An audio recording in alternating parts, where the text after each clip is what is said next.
Sabi ni Manny, failed state na tayo. Failed state. Well, let me ilatag natin. Nag-aaway ngayon ang congressman at senador. Just few hours ago, sinasabi na ni Ping Lacson, ipapatawag nila ang speaker, ipapatawag nila yung former Appropriations Committee chairman. Okay. Nagbigay ng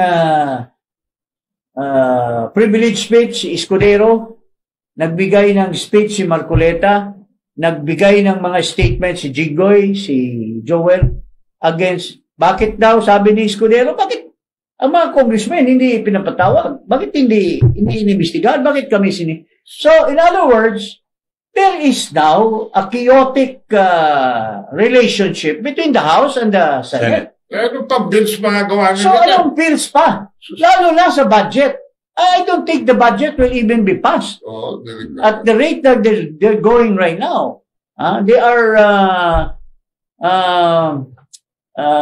heads on with each other. Then the executive is being now accused, yung budget secretary is now being accused of being the one involved in the release of unprogrammed funds.